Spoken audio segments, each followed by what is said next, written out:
बचपन की जो यादें थी कुछ हेल्प करी उन्होंने कि बचपन से कॉन्स्टिट्यूशन देख रहे हैं, खेलते समय गली में सब स्टूडेंट्स पढ़ते हुए नजर आ रहे हैं राजेंद्र नगर में? एक्चुअली मुझे ये याद आता था बिकॉज मेरे घर के बाहर मेरा घर वो सिंधी पार्क जो है, जो फेमस सिंधी पार्क है ओल्ड राजेंद्र नगर, उसके बिल्कुल साइड में ही है my home where I belong to. तो मुझे याद है मैं बचपन में खेलने जाती थी तो लोग वहाँ पे बुक्स पढ़ रहे होते थे, and then after a few years I found myself doing that. So Charu ji? मेरा पुश आया था, my mom is in government sector, so वहाँ से पुश आया था। सो शी ओनली सेड कि this is also, she suggested me कि ये भी एक करियर ऑप्शन है, if you are inclined towards it then you can try it out. So मेरा भी मैनेजमेंट में सेम सोनाली के जैसे ही था कि कैट करना है, उसके बाद प्रेफरेबली अगर IIM में सिलेक्शन होता है then go, and then private sector finance. I also did my specialization in finance, but actually मुझे बहुत मज़ा आया once I started. So I started preparation while in college 3rd year में। So I enjoyed reading a lot, मतलब मुझे उस चीज़ में पढ़ने में ही बहुत मज़ा आने लगा, और actually that give me a push. और तभी थैंकफुली कहीं ना कहीं फर्स्ट अटेम्प्ट में हो भी गया, बिकॉज मैं उसके पढ़ ही नहीं रही थी। मुझे बुक्स पढ़ने में, जोग्राफी वॉज माई ऑप्शनल, और मुझे उस पढ़ने में ही बहुत मज़ा आ रहा था। So that motivated me and somehow I got lucky with. तो मतलब आपको ऐसा था कि पहली बार में नहीं होगा, शायद मेंस हो जाएगा, इंटरव्यू तक पहुंच जाएंगे, ऐसा कुछ फीलिंग आ रही थी? पहली बार मैंने सोचा ही नहीं इतना actually. So I our college got over in जुलाई और अगस्त में प्रीलिम्स था, तो इतना मैंने कभी सोचा ही नहीं कि आगे क्या होगा, आगे क्या रिजल्ट आएगा। I was just focused on that moment कि अभी क्या है मेरे पास। तो अभी मेरे पास वो टाइम है, जितना पढ़ सकूँगी I will give it my best shot. आगे रिजल्ट तो anyway is not in my hand, तो अब बस I focus on that moment only. ये प्रॉब्लम फिर बाद में आई अटेम्प्ट्स में। First time when you get selected ना, फिर अटेम्प्ट, फिर रैंक इम्प्रूव करने का आता है, फिर you start taking pressure on yourself. तभी आपने पहले जवाब में बताया था कि काफी प्रेशर था। हाँ, दिल्ली तब में it's obvious, then you start taking pressure on yourself. तब आप, और pressure is actually very bad thing. जब जैसे प्रेशर शुरू होता है ना, it actually deteriorates your concentration, your alertness. जितना आप क्रिएटिविटी से काम करते हो ना, जितनी खुशी खुशी करते हो, आई थिंक बेस्ट अटेम्प्ट आपका तभी जाता है जब बिल्कुल फ्री होके काम करते हो। जब जैसे ही आप स्ट्रेस लेना, स्ट्रेन लेना शुरू कर देते हो, तब वो चीज़ ख़राब होनी शुरू हो जाती है। आपकी रैंक क्या थी फर्स्ट अटेम्प्ट में? फर्स्ट अटेम्प्ट में I was in reserve list, okay. So I got into RPF। Then third attempt में I was 276 rank. Then I got into audit and accounts, इसमें 76 रैंक। क्या कभी ऐसा हुआ कि बाद में प्रीलिम्स क्वालिफाई ना हुआ हो फ्यूचर अटेम्प्ट्स में? नहीं, थैंकफुली ऐसा कभी Prelims हुआ हो नहीं। गया। बट आई वॉज गुड, मतलब ठीक है, वो मुझे प्रैक्टिस थी काफ़ी उसकी, तो हो जाता। बट इट्स नॉट अबाउट कि, आई थिंक जितना आप इंजॉय करोगे प्रोसेस को, उतना ही अच्छा ही आउटकम आता है। मतलब hopefully outcome is not in your hand, but I think most probably अच्छा ही आता है। At least you will enjoy that process. आपको ये रिग्रेट नहीं होगा कि यार इतना स्ट्रेस ले लिया, इतना परेशान हो गए, वो चीज़ नहीं आनी चाहिए। फॉर एग्जाम्पल आई से, जैसे सेकेंड थर्ड अटैम्प्ट में, फर्स्ट अटैम्प्ट में आई वॉज एक्सरसाइजिंग, मतलब मैं बहुत अच्छा बैलेंस रूटीन था बिल्कुल मेरा। और बाद में मैंने सोचा कि may be if I put in more hours तो हो सकता है रैंक इम्प्रूव हो जाएगी। पहले मैं 6 घंटे पढ़ रही थी, हो सकता है 8-10 घंटे पढ़ लूँ, बट ऐसा होता नहीं है। It's not about the number of hours you put in, it's about जितने भी आप घंटे कर रहे हो उसको कितने अच्छे से कर रहे हो। तो अगर आप 4 घंटे 5 घंटे ही पढ़ोगे, बट आपको अच्छे में मज़ा आ रहा है, आप सोच समझ के खुशी खुशी पढ़ रहे हो, तो वो काफ़ी अच्छे से फ़ायदा होता है। Because when you are writing the answers at that moment, तो आपको वो रटी हुई चीज़ें कभी याद नहीं आती, वो समझी हुई चीज़ें ही याद आती है। इतनी जल्दी जल्दी रटा हुआ सब दिमाग से उड़ जाता है वो। जो अगर आपने अच्छे से उसको समझा हुआ होगा, वो आप बहुत अच्छे से आंसर में लिख भी पाओगे और सामने वाले को एक्सप्लेन भी कर पाओगे। So I think that thing helps a lot. तो स्ट्रेस लेना, तो I just one thing I would like to say कि have a very balanced routine. कि ऐसा नहीं होगा कि आप 10 घंटे ज़्यादा घंटे पढ़ोगे तो उसका प्रोडक्टिविटी आउटकम बहुत अच्छा आएगा, but it's about how you utilize whatever hours you putting in, जितने अच्छे से आप पढ़ रहे हो उसको। हर साल भारत के लाखों युवा IAS बनने का सपना लेकर UPSC सिविल सर्विसेज की परीक्षा को देते हैं, लेकिन अक्सर पैसों की कमी के कारण या सही मार्गदर्शन ना मिल पाने के कारण ज्यादातर छात्रों का ये सपना अधूरा रह जाता है। पाथफाइंडर का उड़ान बैच शुरू हो रहा है 17 जुलाई से, बोध हिंदी मीडियम बैच शुरू हो रहा है 15 जुलाई से और ज्योग्राफी ऑप्शनल 1 अगस्त से। इन बैचेस के लिंक्स नीचे दिए गए डिस्क्रिप्शन और पहले कमेंट में आपको मिल जाएंगे। इन्हें अभी ज्वाइन करें और अपने IAS बनने का सपना पूरा करें। आपने बहुत अच्छा संदेश दिया है कि पढ़ने में आनंद आना चाहिए, you need to enjoy the process.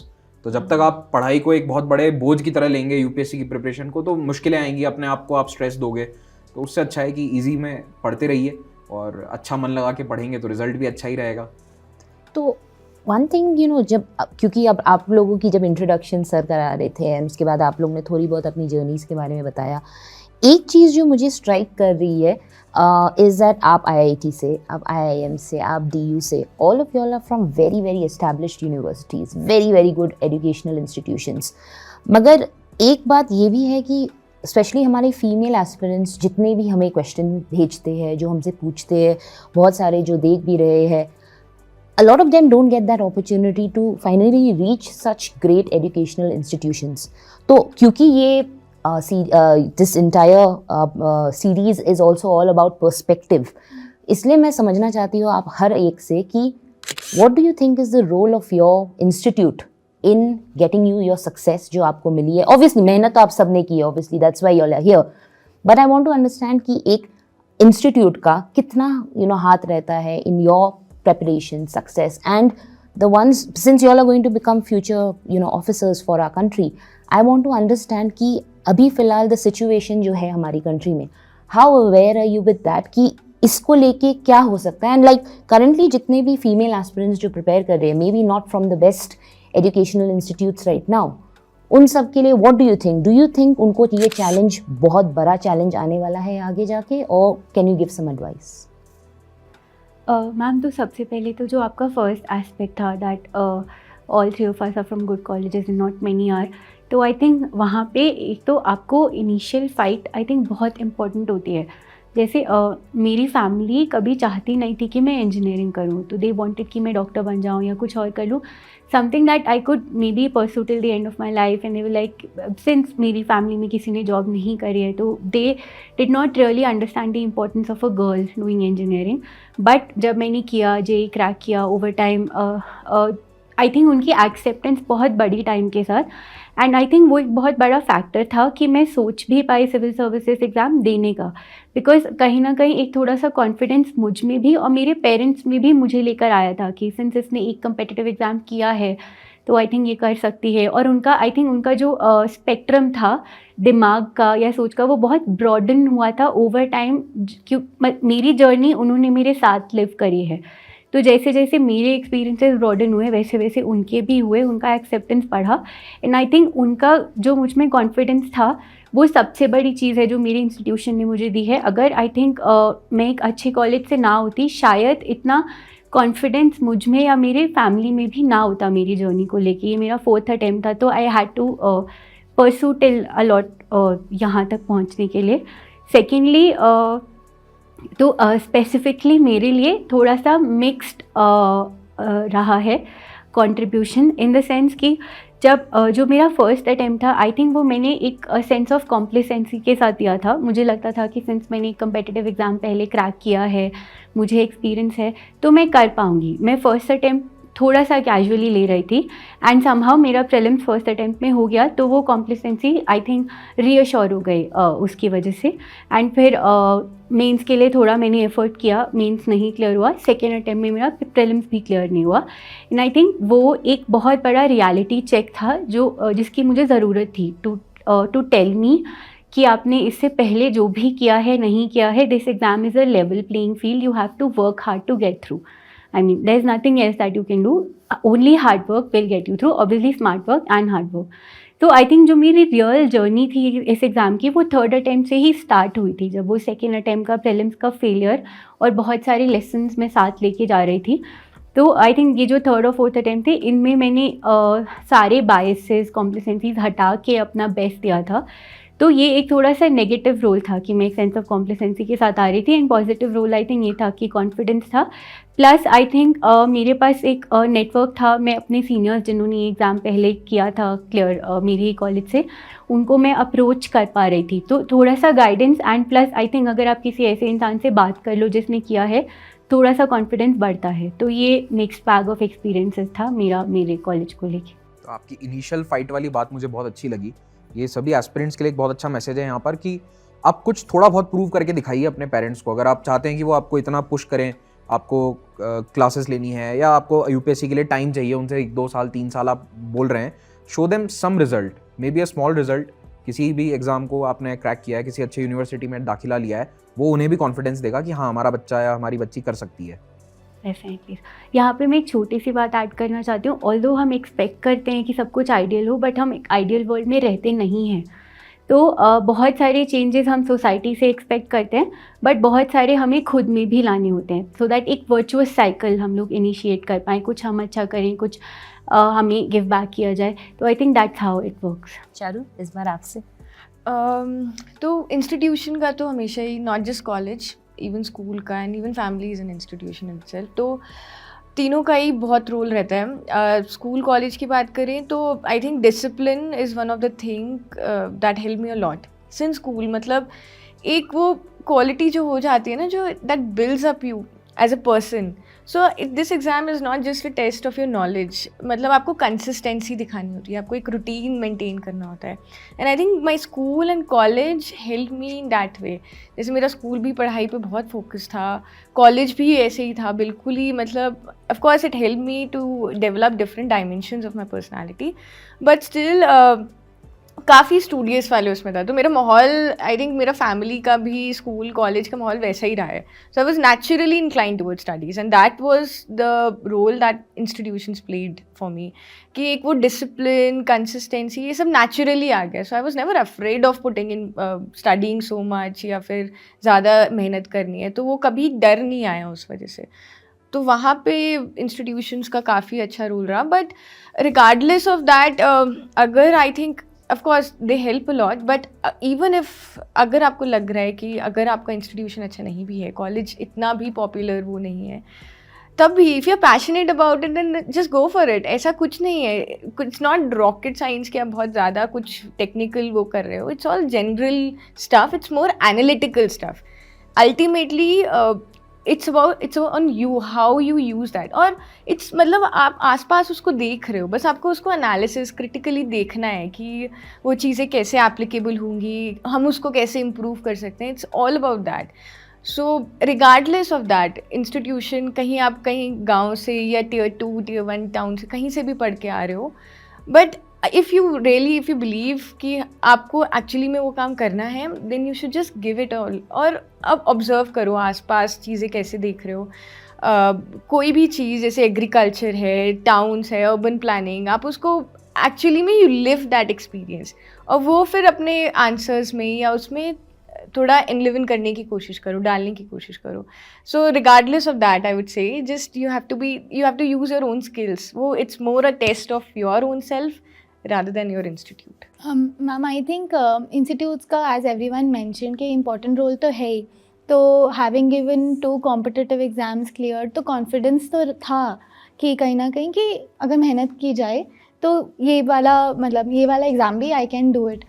And first time में नहीं हुआ, तो वो भी एक रियलिटी चेक था कि नहीं, इतना आसान भी नहीं है। जस्ट बिकॉज दो पहले एग्ज़ाम्स दे दिए डजंट मीन कि थर्ड में भी हो जाएगा। But the thing is what I want to highlight कि 2-3 चीज़ें जो इंस्टीट्यूट्स ने सिखाई है for me, one was multitasking. तो because I have always been a sports player, तो मेरे घर पे स्ट्रिक्ट था कि अगर बास्केटबॉल खेलना है तो पढ़ना भी पड़ेगा। तो उन दोनों को मैनेज करते रही मैं।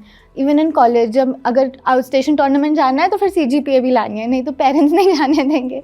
And similarly even in IIM कि अगर खेलना है, परस्यू करना है बास्केटबॉल, तो आपको पढ़ना भी पड़ेगा। तो आई थिंक वो मल्टीटास्किंग मेरे को बहुत अच्छे से आ गई थी to how to like balance my time and my schedule. And फिर ऑफिस के साथ साथ भी I continue playing sports office के साथ भी, और फिर इवन इन प्रेप। तो वो मेरे को ऐसा लगता है कि बहुत सारी चीज़ें साथ में जगल करना आ गया।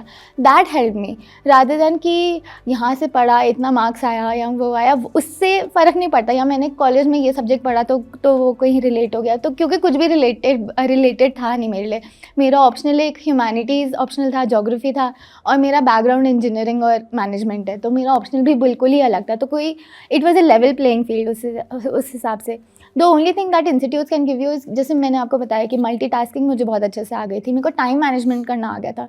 तो I think one of the things जो मुझे और बहुत अच्छा लगता था कि मैं अपने टाइम को बहुत वैल्यू करती थी। तो मुझे लगता था कि अगर पढ़ना है, इतने घंटे पढ़ना है तो पढ़ लूँगी, क्योंकि then I will have time for myself. उसमें मैं अब खेलूँ, बाहर जाऊँ, घूमने जाऊँ, तो even if I am taking days off together, तो ऐसा भी हुआ है कि मैंने डेज ऑफ लिए, लाइक मैं ट्रिप्स पे चली गई for a week, but then I know कि मैं उसको कवर अप कर लूँगी कैसे भी, because I have to do that multitasking. तो एक वो बहुत अच्छा मतलब रहता है। अदर देन दैट अगर आप ऐसे बोलो कि सिर्फ पढ़ाई में किसी इंस्टीट्यूट ने हेल्प कर लियो, तो ऐसा कुछ भी नहीं था, because the exam is totally different. एकदम इतने सारे सब्जेक्ट्स है, एकदम एनालिटिकल, इट्स बेसिक ना, मतलब हम लोग NCERT से स्टार्ट कर सकते हैं, तो कोई भी कर सकता है। एंड प्लस मैं आपको ये भी बताना चाहूँगी कि मेरे ही कॉलेज के कितने junior seniors, very bright people, even brighter than me, उनके मेरे से ज़्यादा अच्छे मार्क्स थे even in college and everything, पर नहीं हो पा रहा just because they are not able to understand the what the exam requires. And then there are people who are not from very bright colleges and who are मतलब bright, and they're very bright otherwise, मतलब college इतना reputed नहीं है, but they have the brains, मतलब वो लोग बहुत smart है। उन लोगों का मेरे से भी पहले लाइक फर्स्ट अटेम्प्ट में हुआ है, तो it doesn't matter at all. तो यूपीएससी में ये मैटर करता है कि आप उस समय कितनी मेहनत कर रहे हैं। हाँ, कुछ बेनिफिट्स जैसे कि हमें सुरभि ने बताए थे कि आपके अगर कॉलेज के सीनियर्स हैं, इस तरह की हेल्प आपको मिल जाती है, बट मेरा ऐसा मानना है कि आज के समय में ये हेल्प आपको कहीं से भी भारत में मिल सकती है because of the online revolution. There are lot of aspirants जो आपके लिए रीचेबल हैं, आप उन्हें मैसेज कीजिए, आपको रिप्लाई करते हैं। बहुत सारे टीचर्स हैं इंक्लूडिंग माई सेल्फ जो आपको हेल्प कर सकते हैं तैयारी में। तो आई थिंक वो वाला बेनिफिट थोड़ा सा अभी डेमोक्रेटाइज हो गया है सभी के लिए, बट स्टिल कई जो बातें आप लोगों ने बताई रिगार्डिंग द कॉलेज, वो बताता है कि yes, you have done something, you have achieved something in life. आपने पहले अच्छा किया है तो आगे चांसेस बढ़ जाते हैं, थोड़ा सा आपको एक पुश मिल जाता है कि आप और अच्छा कर सकते हैं, अपने आप में भी कॉन्फिडेंस आता है।